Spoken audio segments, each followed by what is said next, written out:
Bom, o Brasil estava muito bem, a gente estava voando, a nossa economia decolando, empregos sendo gerados. Aí, como a vida andava muito tediosa, o presidente resolveu criar um problema para a gente se divertir um pouquinho.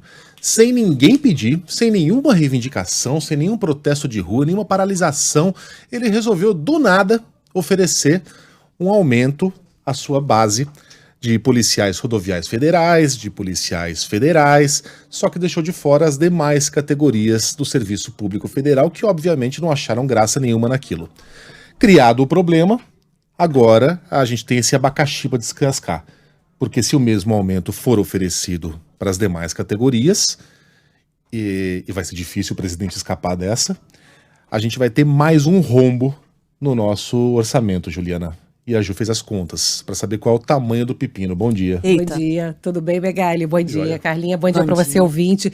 Enquanto eu estava falando que ele criou o problema, né, o presidente, eu lembrei que ontem eu estava conversando com um analista, o Luiz Otávio Leal, um economista, e ele lembrou do Nelson Rodrigues, falando que o Brasil atravessa a calçada para escorregar na casca de banana do outro lado. Né? É impressionante, porque já tinha tanto problema, né? Aí você cria mais um, como tá tranquila a situação, né? A vida tá muito mansa e tediosa, né? Aqui na Escandinávia, o tédio é muito grande. Exatamente. E o que a gente tem é a crônica de uma morte anunciada, né? Porque, obviamente, se não tem dinheiro para poder criar o Auxílio Brasil, né? A discussão começou aí. Então vamos mudar as regras para poder ajudar os pobres, né? E aí fez a PEC dos precatórios, botou os precatórios para pagar mais para frente, aí aquela discussão do calote, mas tudo bem, já que é para ajudar os mais vulneráveis, vamos fazer e tal.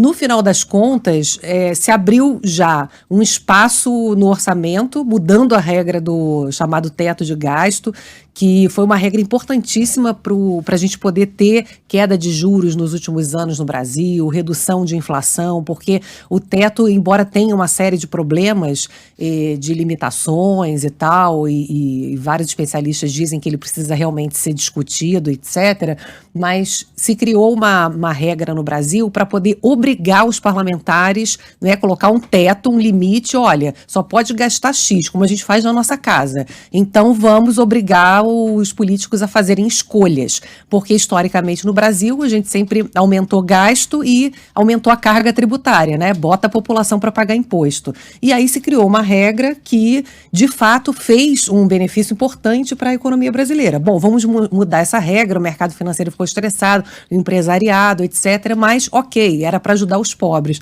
E aí abriu um espaço de mais de 100 bilhões de reais mudando essa regra. Quando você vai ver, metade foi para aumentar o Bolsa Família, que virou Auxílio Brasil. A outra metade foi para os caras gastarem com o que eles quiserem. Ainda está faltando agora, porque é isso. Bom, sobrou dinheiro, 1 bilhão e 700 reais no orçamento, foi reservado para aumentar o salário dos policiais. E que é base de apoio do presidente Bolsonaro, né, que quer a reeleição esse ano. E aí, obviamente, né, a gente já falava isso no final do ano, vai abrir a caixa de Pandora. Se não tem dinheiro, de repente descobriram 100 bi.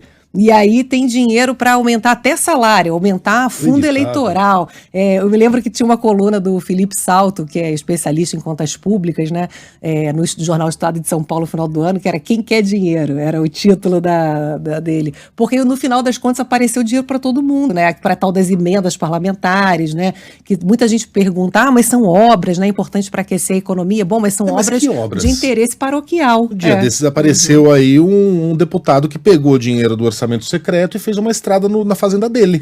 Exatamente. Que obras são essas? Você cria uma ponte de lugar algum para lugar nenhum só para poder cortar aquela faixa de inauguração, posar para foto e tal. Obviamente que o Brasil precisa ter um projeto, como já tem nas emendas individuais e de bancada, quais são as prioridades, por exemplo, do estado X. E aí a gente vai, né, focar para poder ajudar as pessoas daquele estado. Obviamente que essas emendas não têm transparência nenhuma, né? Cada um faz o que quer com o dinheiro. Então, o que está acontecendo hoje é que, na prática, estão usando o dinheiro como querem, tem um risco enorme, a gente já está pagando por isso, nós, cidadãos comuns, porque o dólar era para estar muito abaixo disso, isso está impactando preços, a inflação era para estar mais baixa se a gente não tivesse esse risco crescente de irresponsabilidade com as contas públicas. Agora, você vê, os servidores federais estão levando para Rosa Weber, né, no Supremo Tribunal Federal, e imagina se a Justiça define que tem que ter isonomia, se for dar para todo mundo, tem uma conta, como você falou aqui, da Instituição Fiscal Independente, que se der um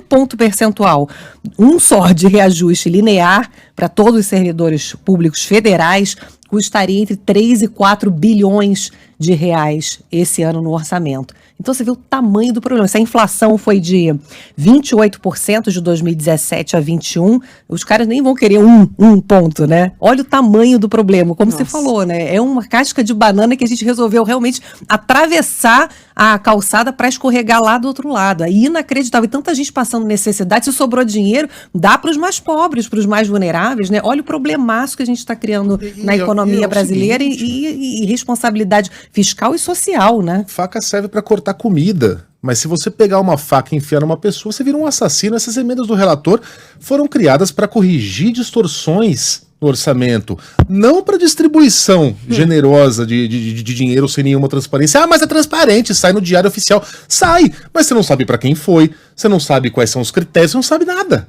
Você só sabe que tanto dinheiro foi liberado, mas você não sabe para onde ele foi, você não tem como fiscalizar. Esse instrumento está sendo usado da maneira errada.